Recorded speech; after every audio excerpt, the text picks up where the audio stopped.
哈顿区长李文庆亚裔传统月颁奖3位社区侨领，2024年5月30日，曼哈顿。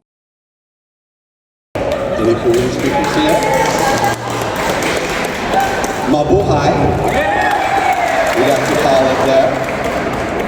Assalamu alaikum. Namaste.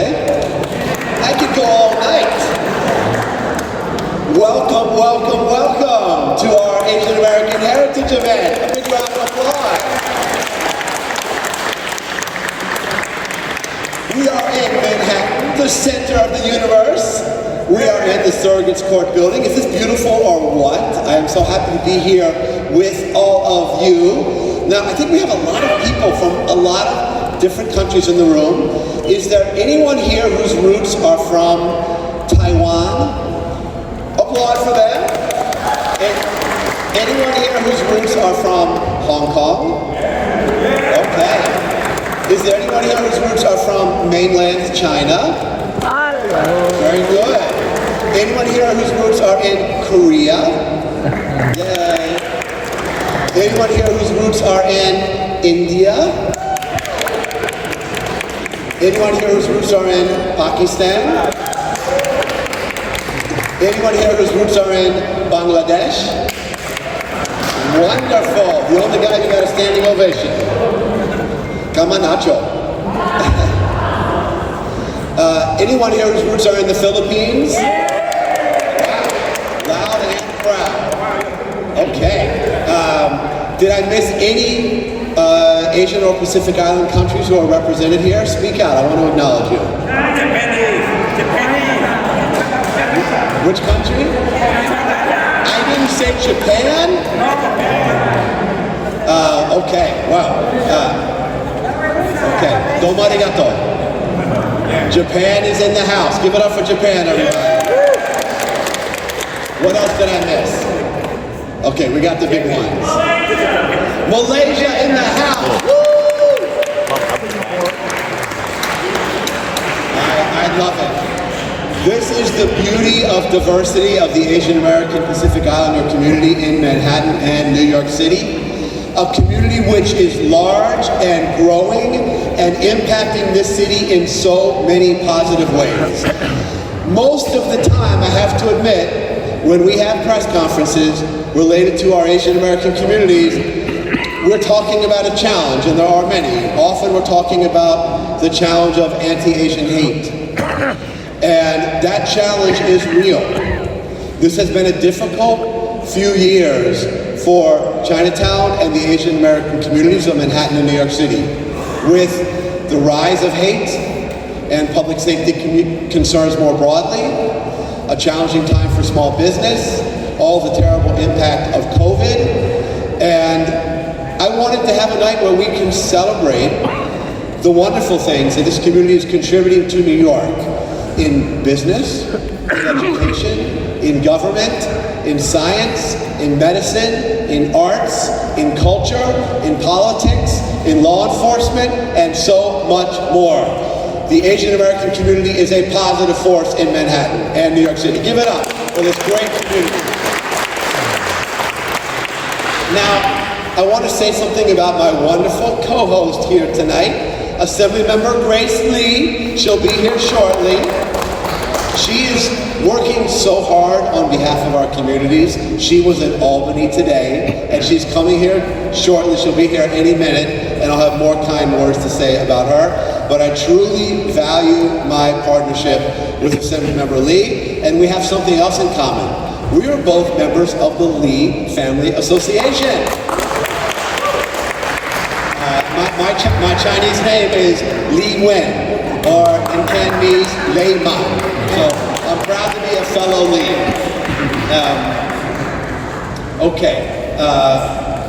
I want to acknowledge my staff member who has led this wonderful event tonight. Give it up for Mariel de la Cruz. She is our event director. And now I have a question for Mariel. Are we doing, we're doing the acknowledgement for Mr. Donnelly a little bit later, correct? Okay, excellent. We have a few changes in the program. I get to welcome our first honoree. Captain Raymond Tseng. Come on up.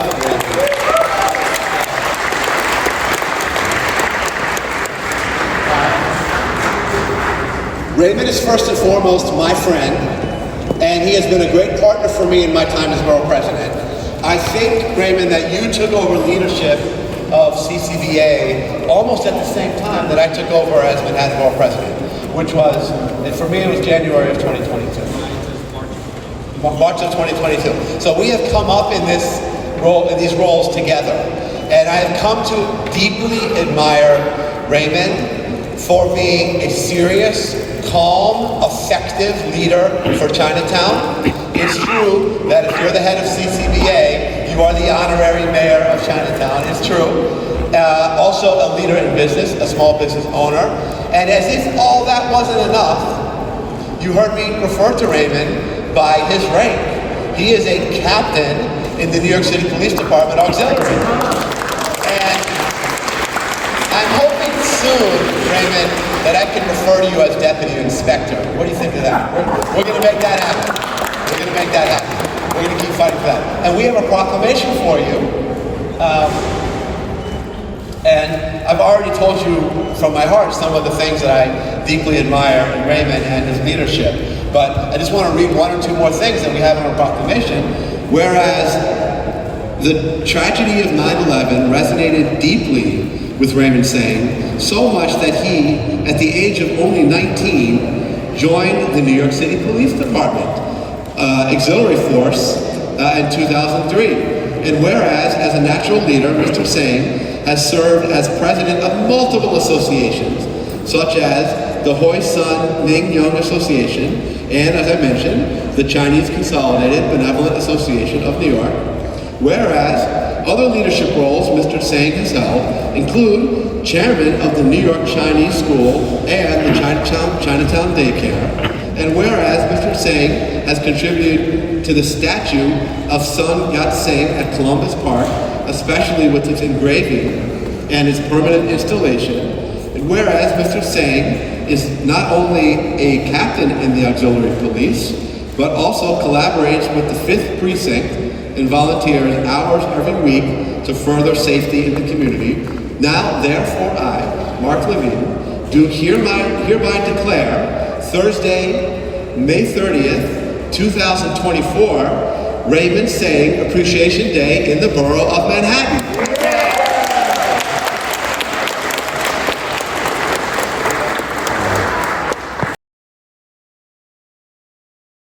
But change is impossible without the leadership that Mark, Grace, Attorney General Tisha James, and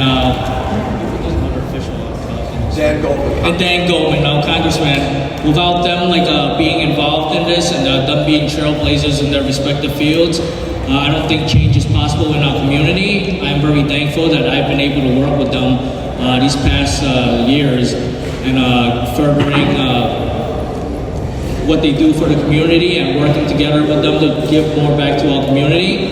So I'm very honored to be able to work with them, and I thank them for giving me these awards today. So thank you, Mark. Thank you, Grace, that's going to show her shortly. Thank you, Letitia James' office, and thank you, Dan Goldman, wherever you may be today. So thank you. Thank you, and congratulations. I am thrilled now we can recognize and honor someone who is a friend and also a mentor for me, Justin Yu, who, since the moment he arrived to our city, I believe in 1977, has been a leader in almost every aspect of life in Chinatown and for the Chinese American and Asian community and beyond. He is a leader in politics as a Democratic district leader. He is a leader in affordable housing at Confucius Plaza. Are there any residents of Confucius Plaza here tonight?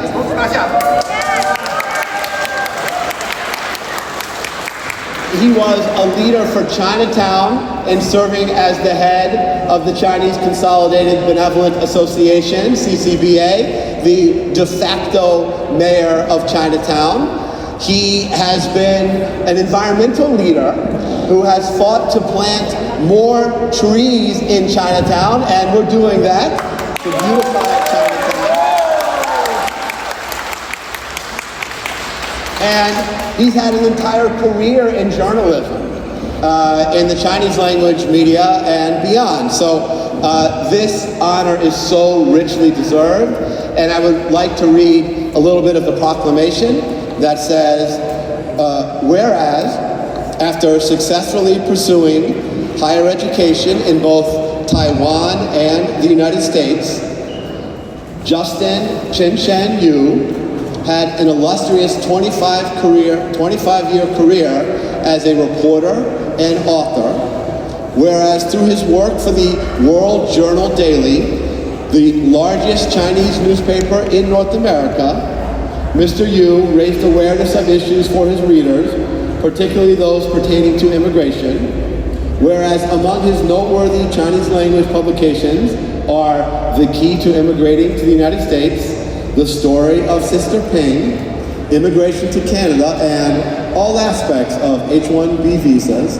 And whereas, after retirement in 2006, Mr. Yu dedicated his time and energy to serving the community in many ways, such as by founding the Health Living Senior Program at Confucius Plaza and promoting senior health care by bringing social services, creative arts, and health screenings to the elderly, earning him the title of Mayor of Chinatown.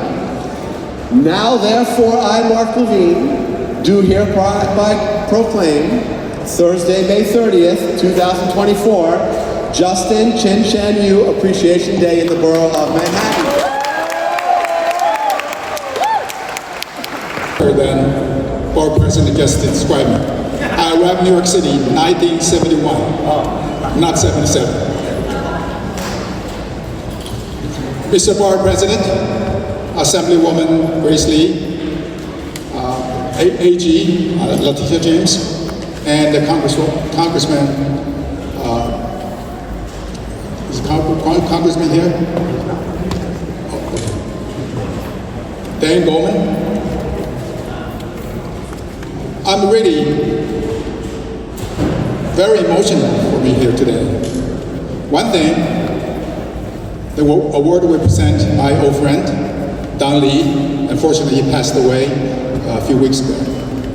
I have my deeply condolence with family and his organization. Number two, I'm very emotional because this is my dream come true. In 1959, I was in Taiwan. I was a junior high school kid. Every day passing by a clothing store, I saw a very nice shirt. Very nice shirt, very expensive one, which said Manhattan brand. I love that shirt, but I don't know where Manhattan was. When I graduated high school, at that time Taiwan was very poor. That shirt can cost 1 month's salary. I made it to a very good college. My mother is a single mother. She was very happy, made it. And she said, son, what do you want? I said, Mom, I want Manhattan shirt. Manhattan shirt in Chinese said, 美好挺 Manhattan 美好挺 May means good looking, 好 good quality, 挺 very sharp. I want that shirt. My mother was just a teacher. Her salary was very low. And when I requested, she posted it to me. She said, son, I'm going to get you one. A few days later, I got my shirt. But I found my mother's wedding band and her finger was gone. She bought me that shirt with her wedding band. And I got my Manhattan shirt. So the first day I went to college, I wear that shirt. You know, for 4 years, I was very popular. And a lot of girls pay attention. I figure it's not me because of my shirt. And I decide someday I'm going to make it to Manhattan. After 2 years military service, I told my mother, I'm going to Manhattan. Where's my shirt? And I made it in 1971 to the United States. But Manhattan has no housing for me. I was wandering for 5 years from Furley, Jackson Heights, Flushing, Elmhurst, Brooklyn, and Yankee Stadium. But finally, in 1976, there was housing opening in Manhattan, Confucius Plaza. I took my newlywed wife, Lena, it's over there. We moved to Chinatown. We made it to Manhattan. That's 48 years ago. Today, I have the same address. I live in the same building, same borough of Manhattan, same county of New York. I never moved for 48 years. Some of my neighbors are here today with me. That's how I made it to Manhattan.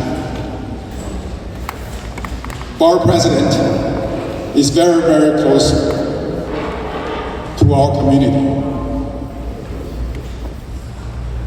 When 2020, I was president of CCPA. We could not find vaccine for anyone. We couldn't find vaccine for anyone. But our president said, not to worry, Justin, I will teach you how to get it. And he taught me. We got so many vaccine for my community in the early April 2020.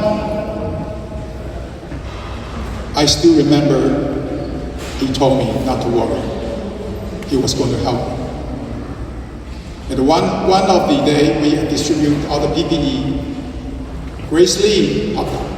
At that time, she was not assembling woman, but she helps. So I deeply appreciate our president and Grace, the help you give to us. And especially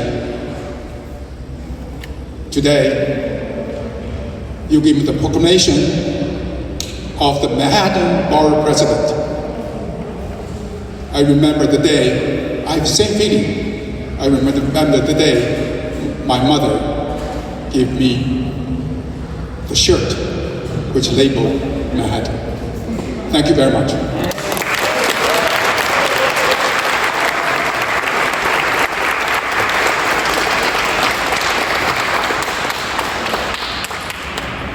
Joined by a celebrity, our co-host here, my friend, my partner in all things government, someone who's only been in office for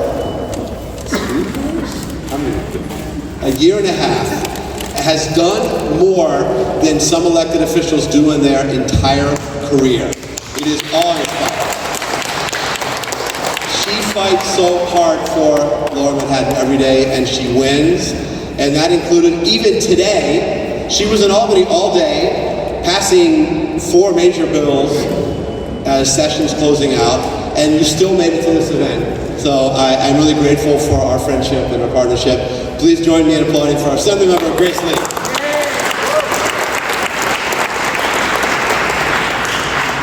Thank you so much, Mark, and welcome everyone. I'm so sorry I was late getting in. I hit some traffic coming back down from Albany, but I really appreciate all of you being here today. I want to thank Manhattan Borough President Mark Levine, who has been an incredible partner, especially a great ally to the Asian American community, and also a fellow Lee Family Association member, which is great, but it's such a pleasure to work with you, Mark. Thank you so much. This is our 2nd annual ABI Heritage Month event that we've been able to do today. And just hearing Justin speak really made me emotional, because this event is about Justin's story, about Raymond's story, about so many stories here of Asian Americans who have come here, made lives here, and have been inspired by the hope and promise that New York can offer all of us. And so it is such a great honor to be able to celebrate Asian American Heritage Month with all of you. And I really appreciate all of you being here. So thank you.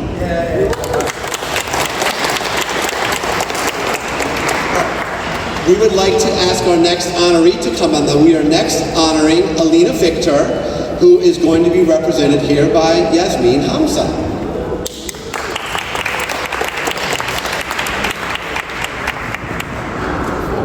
So, we wanted to honor Alina for her work in leading an extremely important nonprofit, not just for the Asian American community of Manhattan, New York City, but beyond.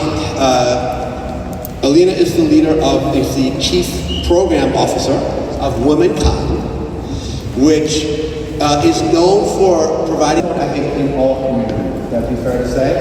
And this is not an easy topic to talk about publicly, but the truth is there is no community in New York City which is immune from the scourge of violence and domestic violence. And it pains us to say that the Asian American community is no exception. And so it's really important that there's a culturally sensitive and competent way. And it's why we wanted to honor Alina here, and we have a wonderful proclamation. I'll read just some of it. It says, whereas, beginning with a singular phone line and a handful of community activists, Womankind has blossomed into a place of assistance and healing for domestic abuse survivors on the East Coast, specializing in Asian communities.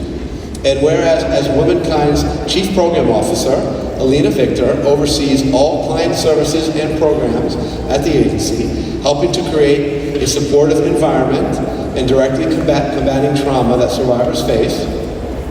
And whereas Ms. Victor has has several decades working within immigrant communities, specifically with victims of domestic violence, survivors of sexual assault, and children. And because of her commitment to the survivors of gender-based violence, Ms. Victor was awarded the Emerging Social Work Leader Award by the New York City chapter of the National Association of Social Workers. Now, therefore, do I and we, and I'm going to add a symbol of grace leading into this, hereby proclaim Thursday, May 30th, 2024, Alina Victor Appreciation Day in the borough of Manhattan. All right.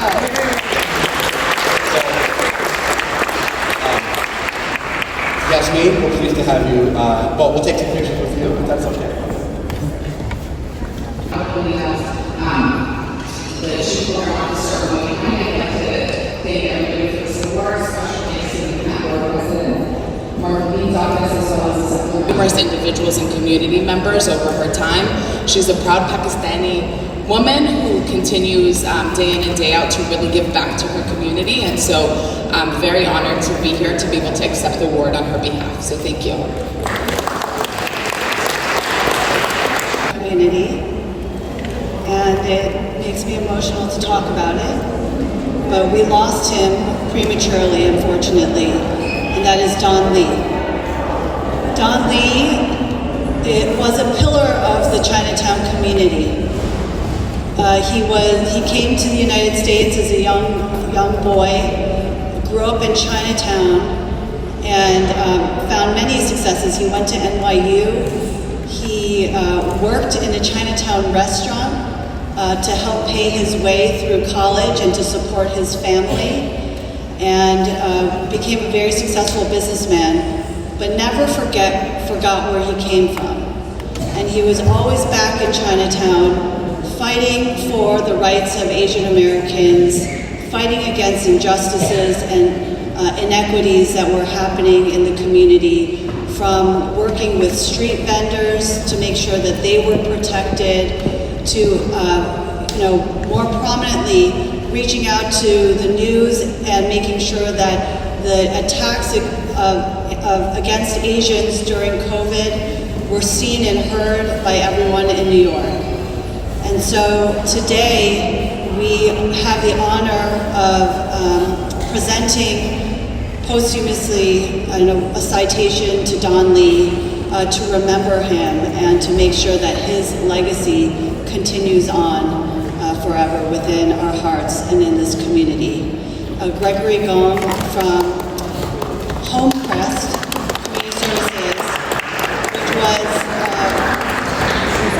Don was a 20-year board chair of Homecrest Community Services and really poured his life and his soul into this incredible organization that serves Asian Americans in Brooklyn. And Gregory is here to accept the citation or the proclamation in his honor. Well, Grace spoke so powerfully and emotionally, and I had the honor of attending a moving memorial service for Don last week here at Trinity Church, and the outpouring of love for him was quite moving. And I'll just read a couple lines of the proclamation here. Whereas Mr. Lee's work,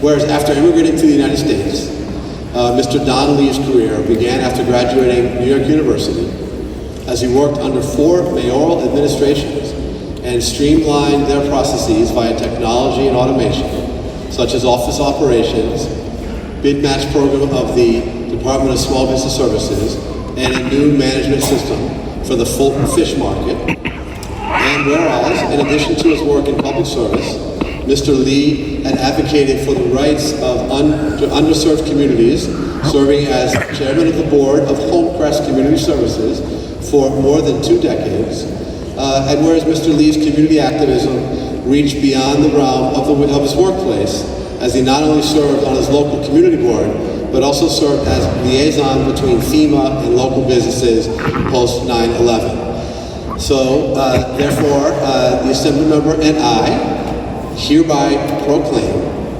Thursday, May 30th, 2024, Don Lee Appreciation Day in the Borough of Manhattan.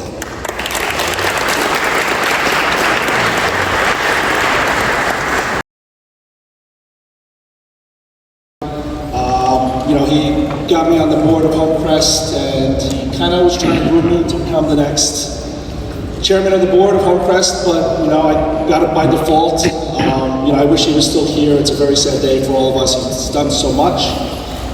Just want to say a couple of things about Don. He was very positive, always upbeat.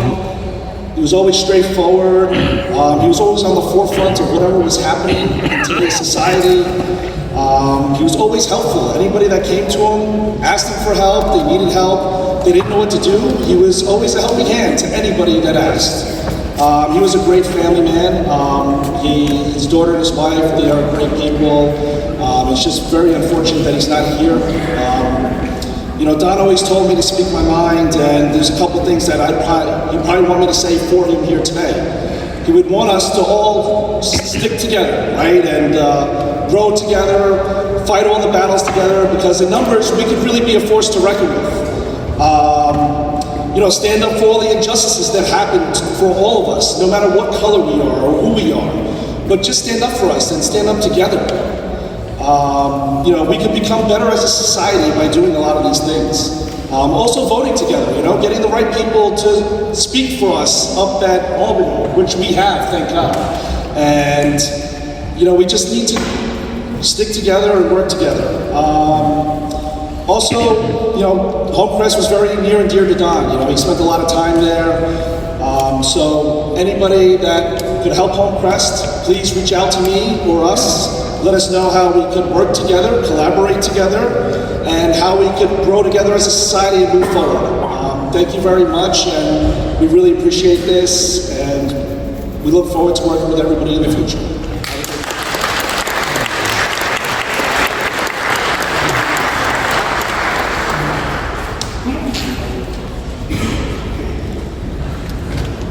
Very special performance.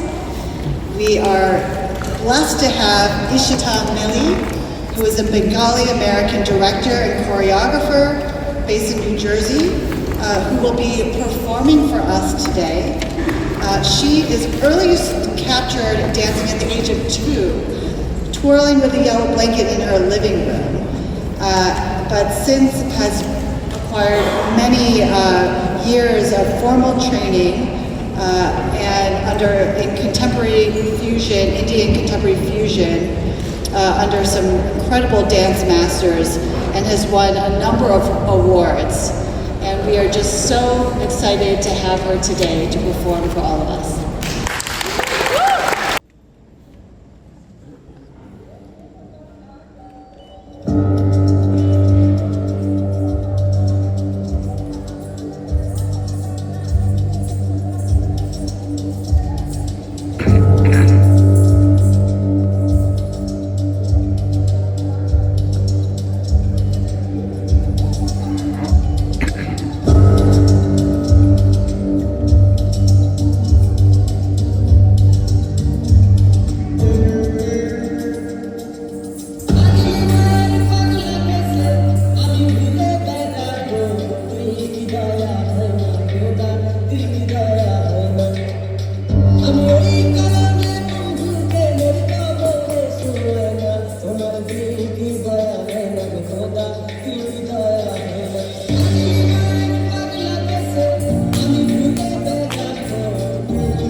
I have it on authority. That is the first time a Bhangra has ever been played in the Surrogates Courthouse. We made history today. That was beautiful. I loved it, and thank you. And now I would like to call up Jafreen Udine and Karen Chi, and of course, if Senator Grace Lee can join us as well. We're going to have a wonderful conversation. We're back. Yes, thank you. We wanted to take a moment in our program to reflect a little bit on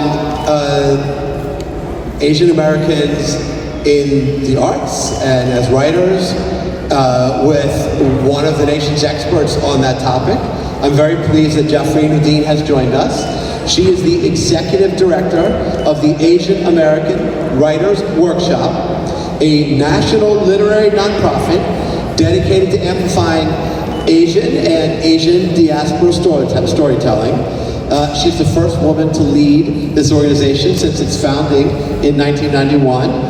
Previously served as Deputy Director at PEN America, and also she worked at the Brennan Center for Justice. Jafreen regularly supports and volunteers her time with a number of arts and social change organizations. We are so thrilled that you're here, and you're joined by your colleague, Karen Chi, who is going to be supporting you. Can you please applaud for both of them? Excellent.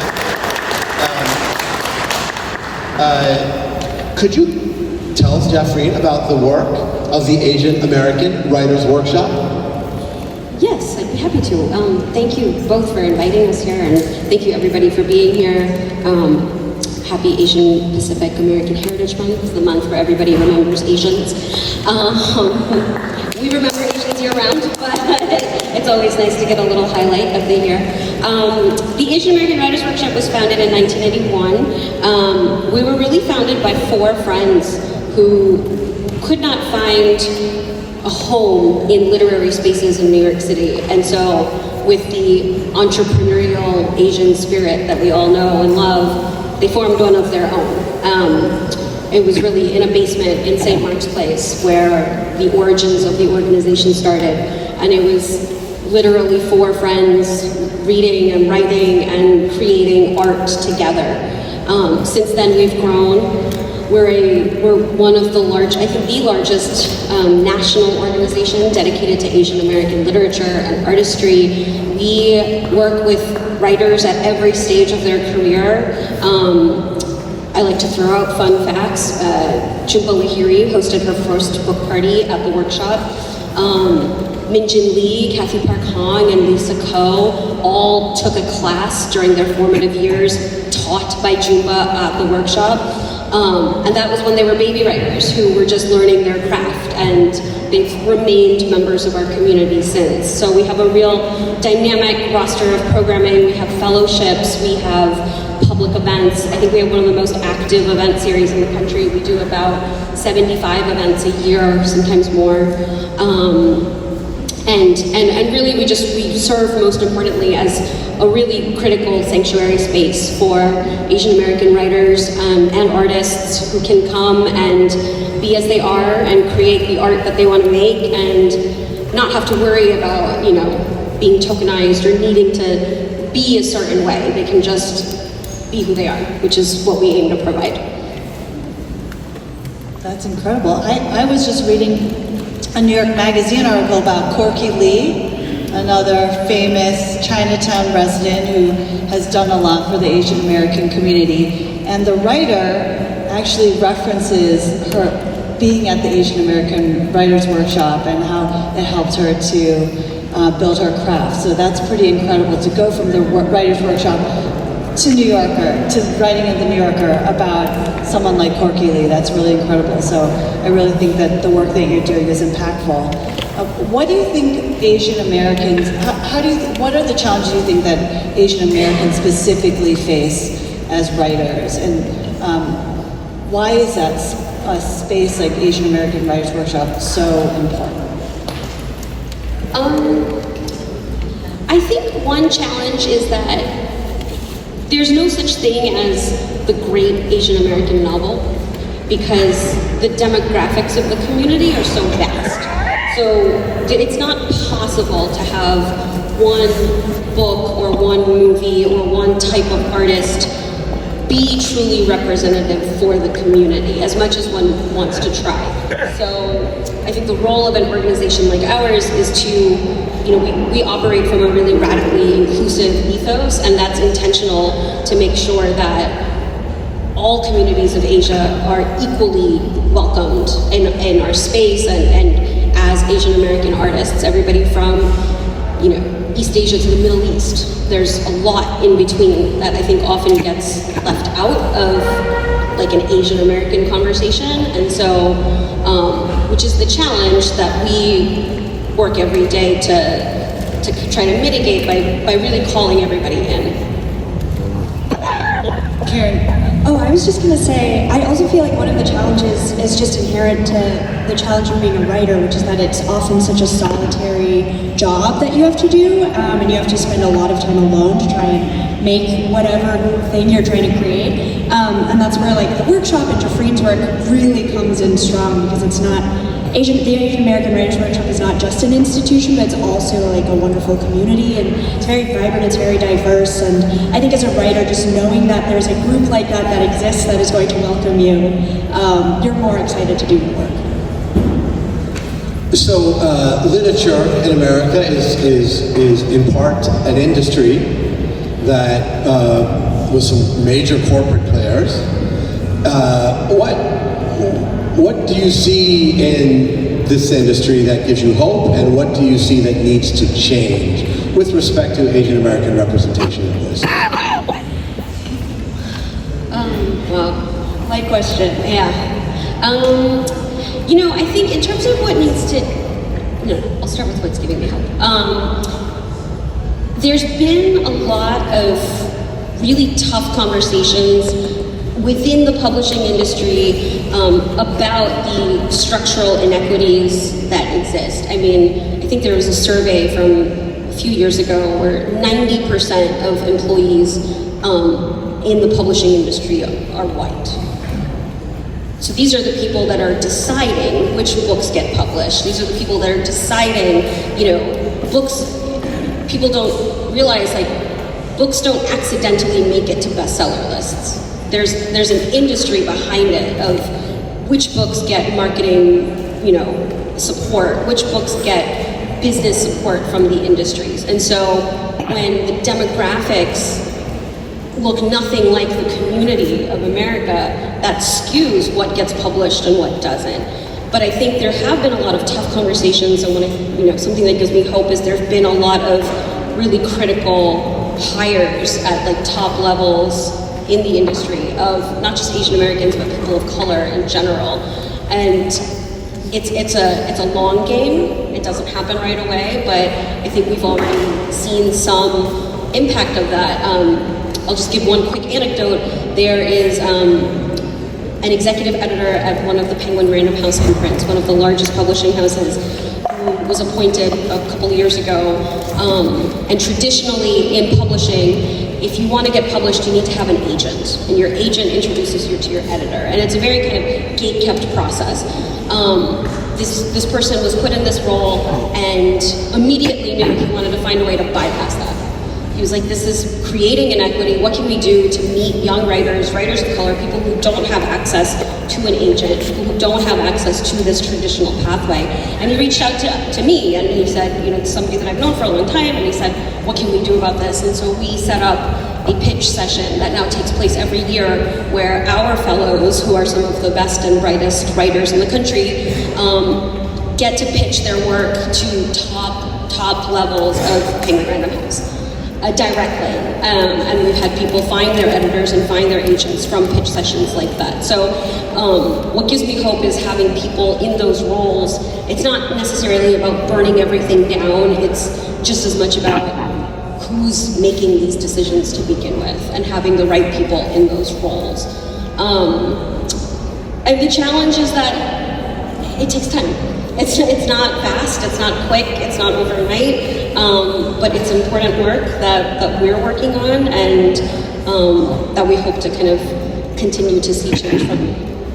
Did you want Karen? Yes. Oh, I'll just, I mean, this was so beautifully said, I keep forgetting I'm supposed to talk also.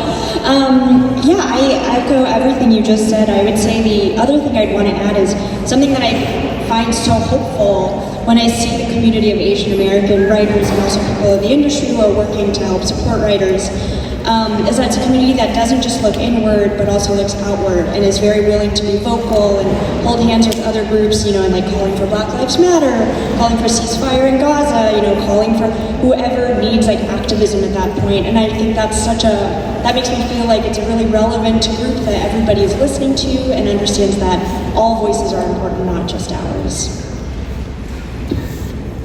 This is going to be a hard one. Who are your favorite Asian American writers today?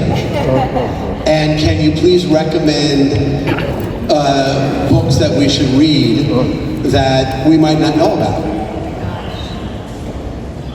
I just read one recently that I really loved. This is, I think it came out last year. Four Treasures of the Sky by Jenny Tingwei Zhang is excellent. There's also another novelist with the same last name named C. Pam Zhang, she's written two books that were both phenomenal. Okay, say that again because I don't know if we heard. So, Four Treasures of the Sky. Four Treasures of the Sky. And then the other one is How Much of These Hills is Gold. Yes. And the author is? The first one is written by Jenny Tingwei Zhang, and the second one is written by C. Pam Zhang. Okay, yeah. Great. I will add to that. Ayad Akhtar is a playwright who I think creates work that is beautiful and thought-provoking and really adds layers to the Muslim American experience.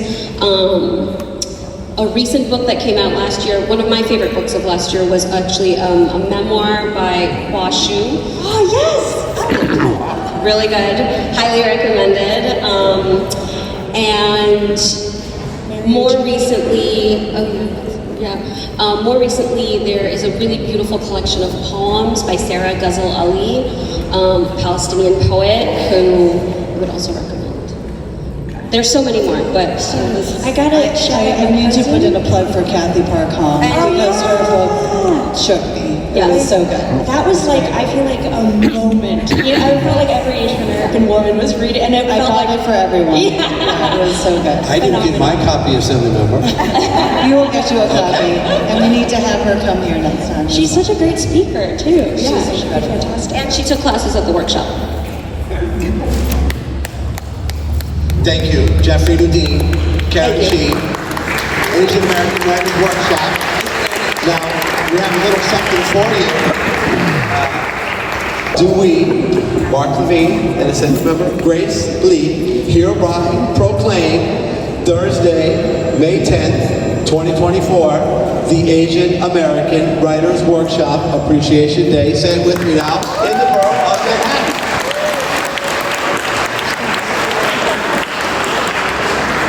Judy Kim, you can stand up. Thank you very much. So now we get to the best part of the program, which is we get to eat. So thank you to everyone. Congratulations to our honoree, and happy Asian American Pacific Islander Heritage Month.